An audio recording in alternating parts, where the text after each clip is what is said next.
Next is, I'm in your district in East Elmhurst, and I have a general question about the House. And why did we lose so many seats? And what needs to be done to get them back next term? So, of course, the loss of the House majority is just extraordinarily upsetting to all of us. It's upsetting to all of us who are invested in having a Democratic majority, so that we can expand healthcare, so that we can raise wages, so that we can protect working people. And it's also personally very difficult, because to lose these people, many of them are my colleagues, and I'm proud to call many of them my friends. And the idea that they may not be returning next term or that they aren't returning next term is extremely difficult on both just a personal and a policy and a political level.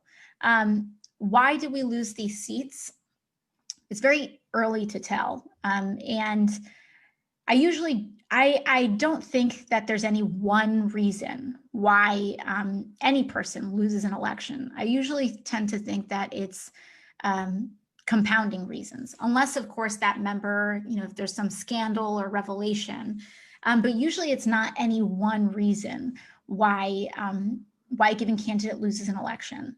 And so I can't say this is why or that is why, but I at least think that we can point to some contributing factors.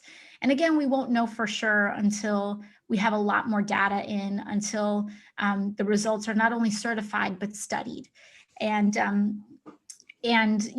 many of those results are in the process of certification, but they have not been studied.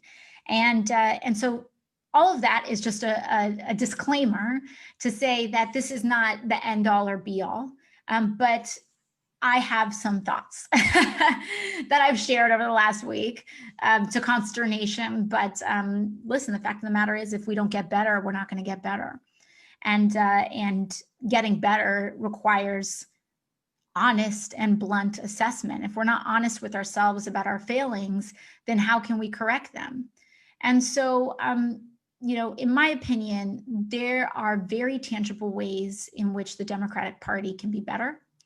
And I think a lot of that has to do with our organizing. And I believe, frankly, that our community is a model for the country. And people may roll their eyes and they may say, oh, those are just a bunch of liberals in a deep blue district. They have nothing to offer anybody else.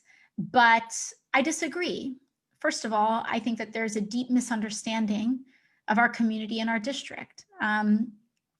Prior to my election, many people from previous representation, many people would have thought that our district was highly moderate, and that it was much more conservative than what it actually was, based on how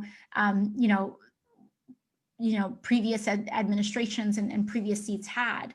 But our community is a community of organizers, and it's not like this granola hippie college town. As you all know, we don't have a college in our district. And I think perhaps because of my age, people think that I represent, I don't know, a college town or UC Berkeley or something. But we know that Queens and the Bronx are intensely working class, hardworking, diverse communities. And a lot of the work that has to be done has to be on championing our policy and having a clear message and not running away from who we are and what we believe in. And every member in every district is very different. Even, people also lose different races for different reasons. But I do think that we can be much, much better in our messaging, in our mechanisms, in who we invest in, and really looking at how we even run these campaigns. Because as many of you know, there are some campaigns that are excellently executed and other campaigns that aren't. And I think we have a lot of room for growth there.